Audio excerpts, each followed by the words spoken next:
जिस उपदेश से राम जी को राजकुमार भगवान राम बने, वो उपदेश आप सुन रहे हैं। कितना ऊंचा ग्रंथ है। इसको वाल्मीकि रामायण भी बोलते, योग वशिष्ठ महारामायण भी बोलते। राम तीर्थ ने इसी का बार बार अध्ययन किया था। ये आप भी शांत हो जाएंगे परमात्मा में, और दूसरों को भी शांति देने की क्षमता देने वाला ये सदग्रंथ है। इसको वेदांत का सिद्धांत ग्रंथ बोलते हैं। दूसरे होते प्रक्रिया ग्रंथ। ये करके फिर कब वो आचार्य बनो तब समझो, ये तो थोड़ा पढ़ो और फिर वही सिद्धांत की बात। तो बार बार योग वशिष्ठ महारामायण विचारने योग। ओम श्री सद्गुरु परमात्मने नमः। श्री वशिष्ठ जी बोले, ही राम जी, यह जगत मन से उदय हुआ है। ज्ञानी का मन सतपथ को प्राप्त हुआ है। इससे उससे जगत की वासना नहीं होती। जैसे बालक को संसार के पदार्थों का ज्ञान नहीं होता, वैसे ही ज्ञानी के निश्चय में जगत कुछ वस्तु नहीं। हे राम जी, जब ज्ञान उपजता है तब जगत कुछ भिन्न वस्तु नहीं प्रतीत होता है। जैसे जल की बूंदें जल में डालिए तो भिन्न नहीं लगती, वैसे ही ज्ञानी को जगत भिन्न नहीं दिखता। जैसे बीज में वृक्ष होता है, वैसे ही मन में जगत स्थित होता है। और जैसे वृक्ष बीज रूप है, वैसे ही जगत मन रूप है। जब जगत नष्ट होगा तब मन भी नष्ट हो जाएगा, और मन नष्ट होगा तब दृश्य भी नष्ट होगा। एक का अभाव होने से दोनों का अभाव हो जाता है। मन नष्ट हो तो वासना भी नष्ट हो, और वासना नष्ट हो तो मन भी नष्ट होता है। हे राम जी, जगत के भीतर बाहर जो रमता है वही मन है। इससे जब मन को स्थिर करके देखोगे तब जगत की सत्यता न प्रतीत होगी। अज्ञानी के हृदय में जगत दृढ़ स्थित है, इससे वह दुख पाता है। ओम श्री सद्गुरु परमात्मने नमः।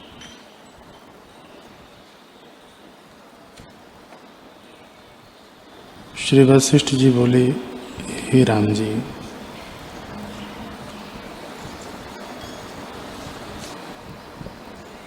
राम जी ने पूछा, हे भगवान, ज्ञान के होने पर जगत का अभाव कैसे होता है?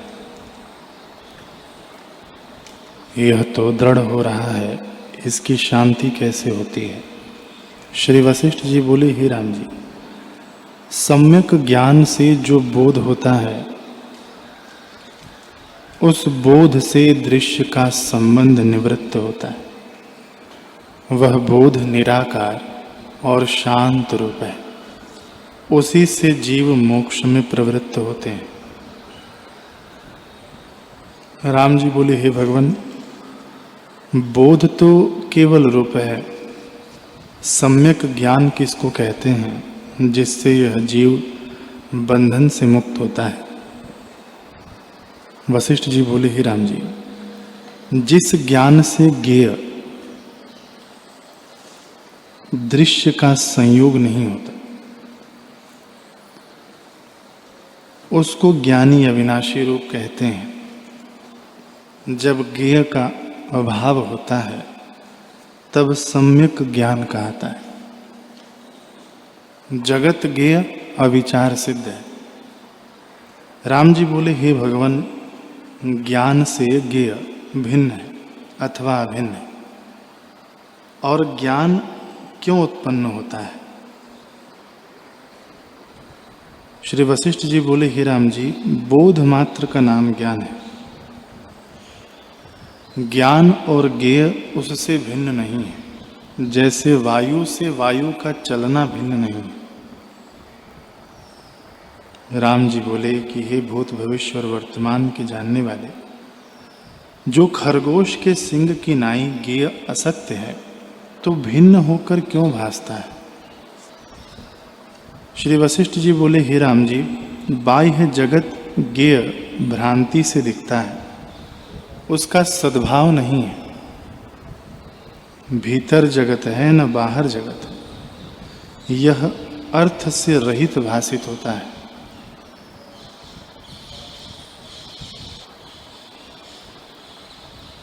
राम जी बोले, हे भगवान, अहम तुम आदिक तो प्रत्यक्ष दिखते हैं और इनका अर्थ सहित अनुभव होता है, तो आप कैसे इनका अभाव कहते हैं? श्री वशिष्ठ जी बोले, हे राम जी, यह सब जगत विराट पुरुष का शरीर है। जब वह आदि विराट ही उपजा नहीं, तो और की उत्पत्ति कैसे कहिए?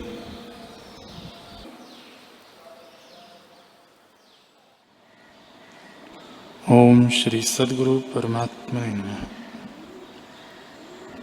श्री वशिष्ठ जी बोले, हे राम जी, जब जगत नष्ट होगा तब मन भी नष्ट हो जाएगा, और जब मन नष्ट होगा तब दृश्य भी नष्ट होगा। एक का अभाव होने से दोनों का अभाव हो जाता है। मन नष्ट हो तो वासना भी नष्ट हो, और वासना नष्ट हो तो मन भी नष्ट होता है। जगत के भीतर बाहर जो रमता है वही मन है। ऐसे जब मन को स्थिर करके देखोगे तब जगत की सत्यता न प्रतीत होगी। अज्ञानी के हृदय में जगत दृढ़ स्थित है, इससे वह दुख पाता है। जैसे बालक को अपनी परछाई में भूत दिखता है, जिससे वह दुख पाता है। जो निकट है वह उसको नहीं भासित होता, इसी से वह दुख पाता है। हे राम जी, यह जगत यदि सत्य होता तो ज्ञानवान को भी प्रतीत होता, पर ज्ञानी को नहीं प्रतीत होता। इससे जगत कुछ वस्तु नहीं। जैसे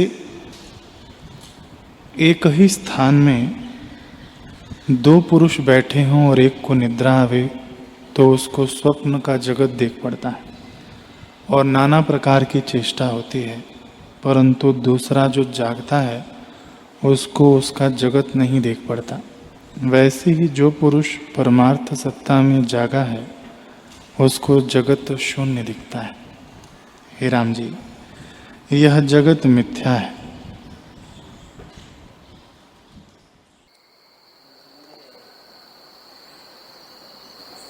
ओम श्री सद्गुरु परमात्मने नमः। श्री योग वासिष्ठ महारामायण। श्री राम जी ने पूछा, हे भगवान, वह देव जो तुमने कहा कि जिसके जानने से संसार बंधन से मुक्त होता है, कहाँ स्थित है और किस प्रकार मनुष्य उसको पाता है? श्री वशिष्ठ जी बोले, हे रामचंद्र जी, वह देव दूर नहीं, शरीर ही में स्थित है, नित्य चिन्मात्र, सबसे पूर्ण और सर्व विश्व से रहित है। चंद्रमा को मस्तक में धरने वाले सदाशिव, ब्रह्मा जी और विष्णु और इंद्र आदि सब चिन्मात्र रूप है, बल्कि सब जगत चिन्मात्र रूप है। राम जी बोले, हे भगवान, यह तो अज्ञानी बालक भी कहते हैं कि आत्मा चिन्मात्र है। तुम्हारे उपदेश से क्या सिद्ध हुआ?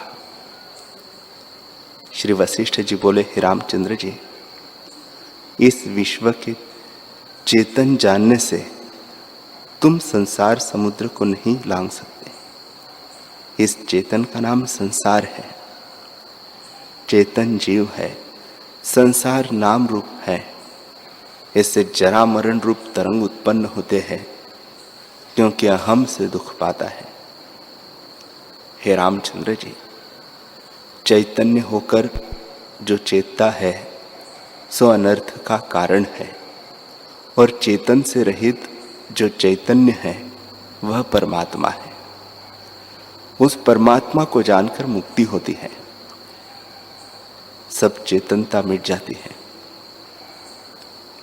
हे रामचंद्र जी, परमात्मा के जानने से हृदय की चित जड़ ग्रंथि टूट पड़ती है, अर्थात अहम मम नष्ट हो जाते हैं। तब संशय छेदे जाते हैं और सब कर्म क्षीण हो जाते हैं। राम जी ने पूछा, हे भगवान, चित्त चैतन्य मुख होता है तब आगे दृश्य स्पष्ट भासता है। इसके होते चित्त के रोकने को क्यों कर समर्थ होता है और दृश्य किस प्रकार निवृत्त होता है?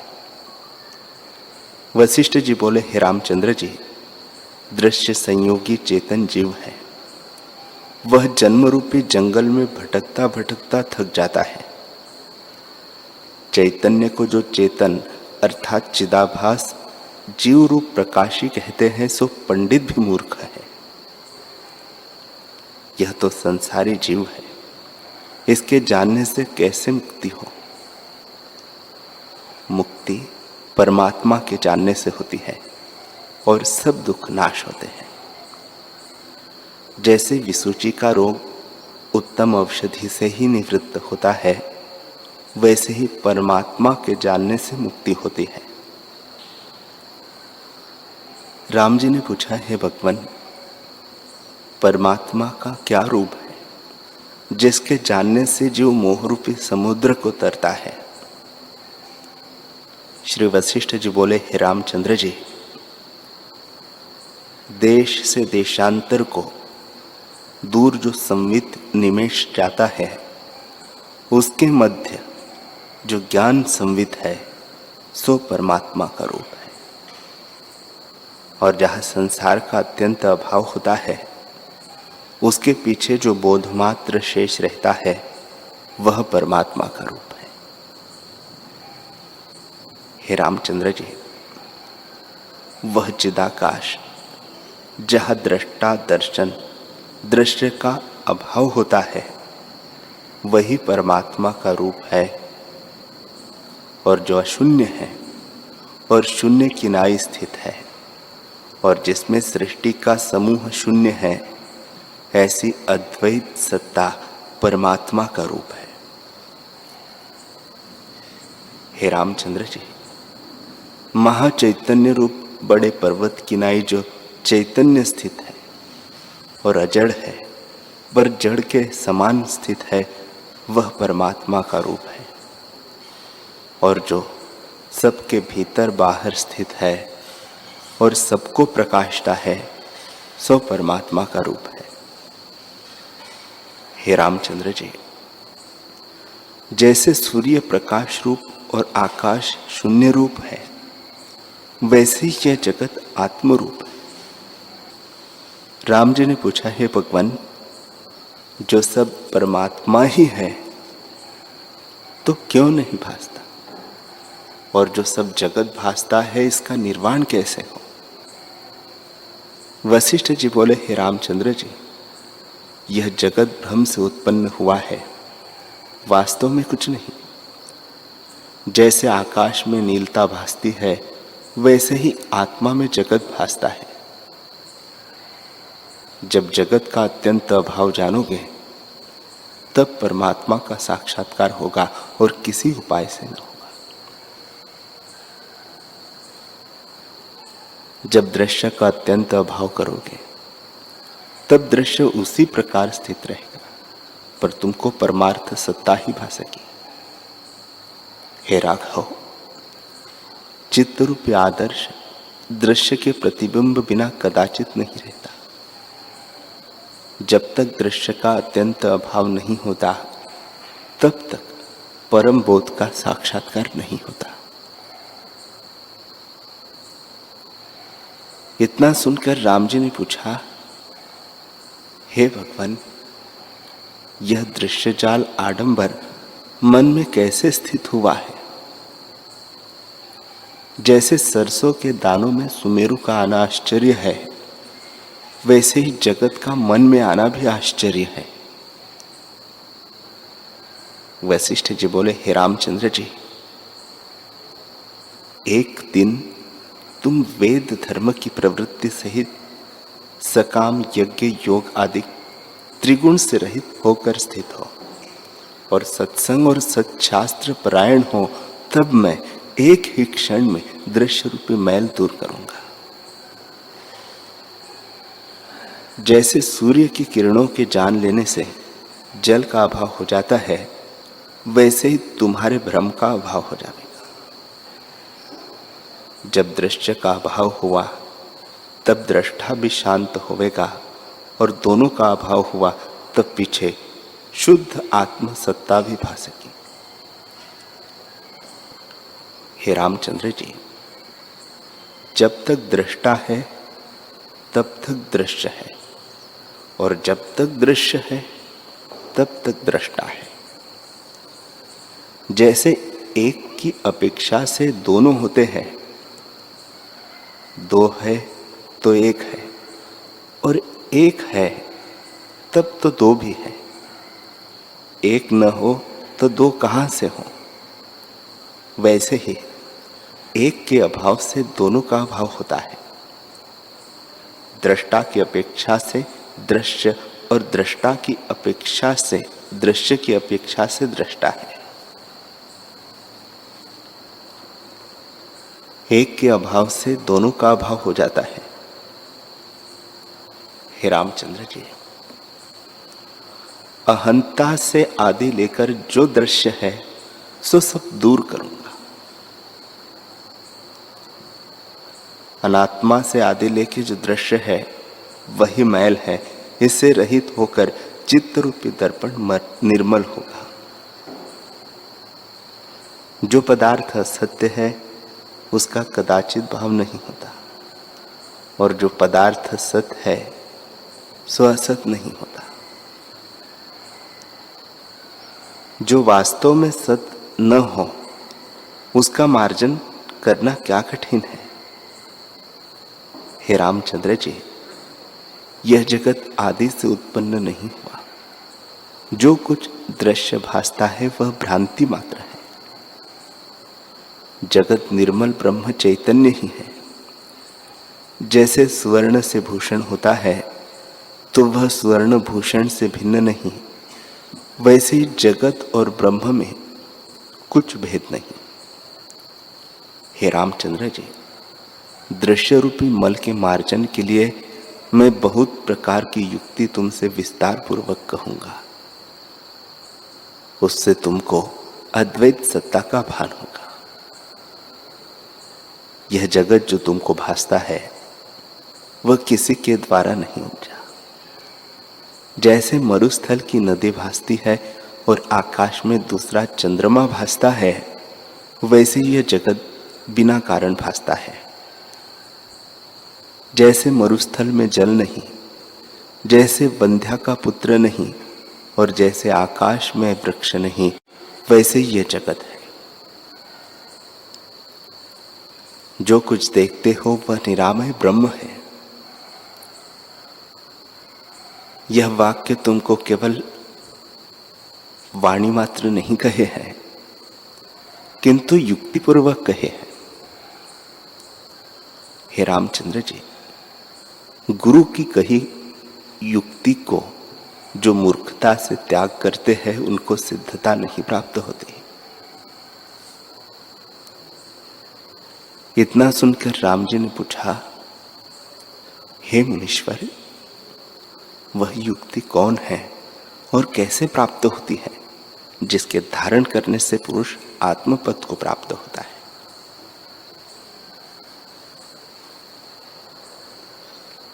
श्री वशिष्ठ जी बोले, हे रामचंद्र जी, मिथ्या ज्ञान से जो विसूचि का रूपी जगत बहुत काल से दृढ़ हो रहा है, वह विचार रूपी मंत्र से शांत होता है।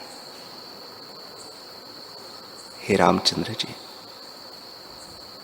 बोध की सिद्धता के लिए मैं तुमसे एक आख्यान कहता हूं। उसको सुन के तुम मुक्तात्मा होंगे, और जो अर्ध प्रवृद्ध होकर तुम उठ जाओगे, तब तिर्यक आदि योनि को प्राप्त होगे। हे रामचंद्र जी, जिस अर्थ के पाने की जीव इच्छा करता है उसके पाने के अनुसार यत्न भी करे और थककर फिरे नहीं तो अवश्य उसको पाता है। इससे सत्संगति और सत्शास्त्र परायण हो। जब तुम इनके अर्थ में दृढ़ अभ्यास करोगे तब कुछ दिनों में परम पद को पाओगे। फिर राम जी ने पूछा, है भगवान, आत्मबोध का कारण कौन शास्त्र है और शास्त्रों में श्रेष्ठ कौन है कि उसके जानने से शोक न रहे? श्री वशिष्ठ जी बोले, हे महामते राम जी, महाबोध का कारण शास्त्रों में परम शास्त्र यह महारामायण है। इसमें बड़े बड़े इतिहास हैं, इससे परम बोध की प्राप्ति होती है। हे रामचंद्र जी, सब इतिहासों का सार मैं तुमसे कहता हूं, जिसको समझकर जीवन मुक्त हो तुमको जगत न भासेगा। जैसे स्वप्न में जागे हुए को स्वप्न के पदार्थ भासते हैं, जो कुछ सिद्धांत है उन सबका सिद्धांत इसमें है, और जो इसमें नहीं वह और में भी नहीं। इसको बुद्धिमान सब शास्त्र विज्ञान भंडार जानते हैं। हे रामचंद्र जी, जो पुरुष श्रद्धा संयुक्त इसको सुने और नित्य सुन के विचारेगा, उसकी बुद्धि उदार होकर परम बोध को प्राप्त होगी, इसमें संशय नहीं है। जिसको इस शास्त्र में रुचि नहीं है वह पापात्मा है। उसको चाहिए कि प्रथम और शास्त्रों को विचारे, उसके अनंतर इसको विचारे तो जीवन मुक्त होगा। जैसे उत्तम औषध से रोग शीघ्र ही निवृत्त होता है, वैसे ही इस शास्त्र के सुनने और विचारने से शीघ्र ही अज्ञान नष्ट हो और आत्मपद प्राप्त होगा। हे रामचंद्र जी, आत्मपद की प्राप्ति वर और शाप से नहीं होती। जब विचार रूप अभ्यास करे तो आत्मज्ञान प्राप्त होता है। हे राघव, दान देने, तपस्या करने और वेद के पढ़ने से भी आत्मपद की प्राप्ति नहीं होती, केवल आत्म विचार से ही होती है। संसार भ्रम भी अन्यथा नष्ट नहीं होता। श्री वशिष्ठ जी बोले, हे रामचंद्र जी, जिस पुरुष ने चित्त और प्राणों की चेष्टा और परस्पर बोधन आत्मा का है, और जो आत्मा को कहता भी है, आत्मा से तोषपान भी है और आत्मा ही में रमता भी है, ऐसे ज्ञान निष्ठ जीवन मुक्त होकर फिर विदेह मुक्त होते हैं। राम जी बोले, हे मुनीश्वर, जीवन मुक्त और विदेह मुक्त का क्या लक्षण है कि उस दृष्टि को लेकर मैं भी वैसे ही विचरूं। श्री वशिष्ठ जी बोले, जो पुरुष सब जगत के व्यवहार करता है और जिसके हृदय में द्वैत भ्रम शांत हुआ है, वह जीवन मुक्त है। जो शुभ क्रिया करता है और हृदय से आकाश की नाई निर्लेप रहता है, वह जीवन मुक्त है। जो पुरुष संसार की दशा से सुषुप्त होकर स्वरूप में जागृत हुआ है और जिसका जगत भ्रम निवृत्त हुआ है, वह जीवन मुक्त है। हे रामचंद्र जी, इष्ट की प्राप्ति में जिसकी कांति नहीं बढ़ती, और अनिष्ट की प्राप्ति में न्यून नहीं होती, वह पुरुष जीवन मुक्त है। और जो पुरुष सब व्यवहार करता है और हृदय से द्वेष रहित शीतल रहता है, वह जीवन मुक्त है। हे रामचंद्र जी, जो पुरुष राग द्वेष आदि संयुक्त दृष्टि आता है, इष्ट में रागवान दिखता है और अनिष्ट में द्वेषवान दृष्टि आता है, पर हृदय से सदा शांत रूप है, वह जीवन मुक्त है। जिस पुरुष को अहम ममता का अभाव है और जिसकी बुद्धि किसी में लिपायमान नहीं होती, वह कर्म करे अथवा न करे, परंतु जीवन मुक्त है। हे रामचंद्र जी, जिस पुरुष को मान अपमान भय और क्रोध में कोई विकार नहीं उपजता और आकाश की नाई शून्य हो गया है, वह जीवन मुक्त है। जो पुरुष भोक्ता भी हृदय से अभोक्ता है और सचित्त दृष्टि आता है पर अचित्त है, वह जीवन मुक्त है। जिस पुरुष से कोई दुखी नहीं होता और लोगों से वह दुखी नहीं होता और राग द्वेष भय और क्रोध से रहित है, वह जीवन मुक्त है। हे रामचंद्र जी, जो पुरुष चित्त के फुरने से जगत की उत्पत्ति जानता है और चित्त के अफुर होने से जगत का प्रलय जानता है और सब में संबुद्धि है, वह जीवन मुक्त है। जो पुरुष भोगों से जीता दृष्टि आता है और मृतक की नाई स्थित और चेष्टा करता दृष्टि आता है, पर वास्तव में पर्वत के सदृश अचल है, वह जीवन मुक्त है। हे रामचंद्र जी, जो पुरुष व्यवहार करता दृष्टि आता है और जिसके हृदय में इष्ट अनिष्ट विकार कोई नहीं है, वह जीवन मुक्त है। जिस पुरुष को सब जगत आकाश रूप दिखता है और जिसकी निर्वासनिक बुद्धि हुई है, वह जीवन मुक्त है, क्योंकि वह सदा आत्म स्वभाव में स्थित है और सब जगत को ब्रह्म स्वरूप जानता है। इतना सुनकर राम जी बोले, हे भगवान,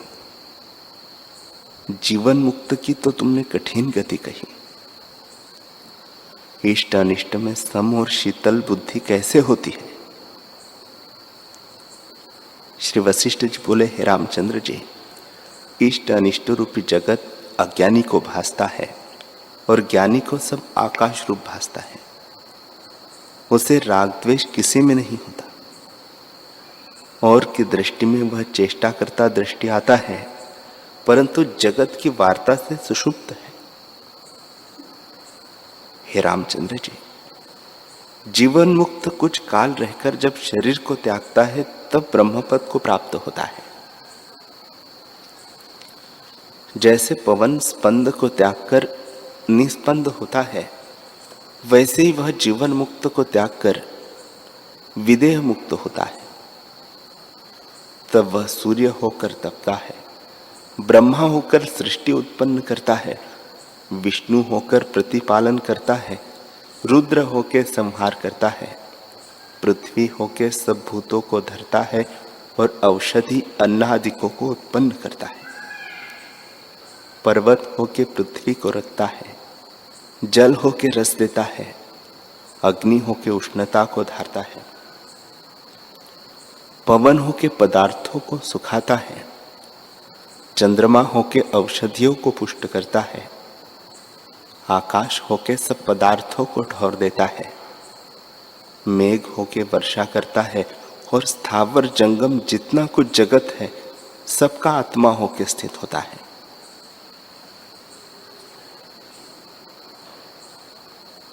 राम जी ने पूछा, हे भगवान, विदेह मुक्त शरीर को धारण कर शोभवान होकर जगत में आता है, तो त्रिलोकी का भ्रम क्यों नहीं मिटता? वशिष्ठ जी बोले, हे रामचंद्र जी, जगत आडंबर अज्ञानी के हृदय में स्थित है और ज्ञानवान को सब चिदाकाश रूप है। विदेह मुक्त वही रूप होता है जहां उदय अस्त की कल्पना कोई नहीं, केवल शुद्ध बोध मात्र है। हे रामचंद्र जी, यह जगत आदि से उपजा नहीं, केवल अज्ञान से भासता है। मैं, तुम और सब जगत आकाश रूप है। जैसे आकाश में नीलता और दूसरा चंद्रमा भासते हैं और जैसे मरुस्थल में जल भासता है, वैसे ही आत्मा में जगत भासता है। हे रामचंद्र जी, जैसे सुवर्ण में भूषण कुछ उपजा नहीं और जैसे समुद्र में तरंगे होती है, वैसे ही आत्मा में जगत उपजा नहीं। यह सब जगत जाल मन से फुरने से भासता है, स्वरूप से कुछ नहीं बना। ज्ञानी को सदा यही निश्चय रहता है, फिर जगत का क्षोभ उसको कैसे भासे। हे रामचंद्र जी, यह भी मैंने तुम्हारे जानने मात्र को कहा है, नहीं तो जगत कहा है। जगत का तो अत्यंत अभाव है। इतना सुन राम जी ने पूछा, हे भगवान, जगत के अत्यंत अभाव हुए बिना आत्मबोध की प्राप्ति नहीं होती।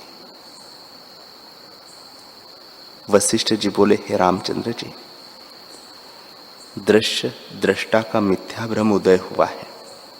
जब दोनों में से एक का अभाव हो तब दोनों का अभाव हो, और जब दोनों का अभाव हो तब शुद्ध बोध मात्र शेष रहे। जिस प्रकार जगत का अत्यंत अभाव हो, वह युक्ति मैं तुमसे कहता हूं। हे रामचंद्र जी, चिरकाल का जो जगत दृढ़ हो रहा है, वह मिथ्या ज्ञान विसूचिका है। वह विचार रूपी मंत्र से निवृत्त होता है। जैसे पर्वत पर चढ़ना और उतरना शनै शनै होता है, वैसे ही अविद्यक भ्रम चिरकाल का दृढ़ हो रहा है। विचार करके क्रम से उसकी निवृत्ति होती है।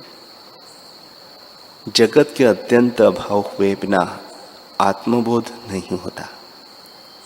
उसके अत्यंत अभाव के निमित्त मैं युक्ति कहता हूं। उसके समझने से जगत भ्रम नष्ट होगा और जीवन मुक्त होकर तुम विचरोगे।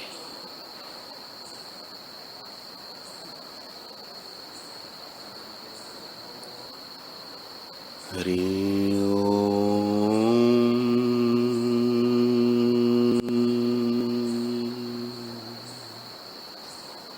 हरि ओम।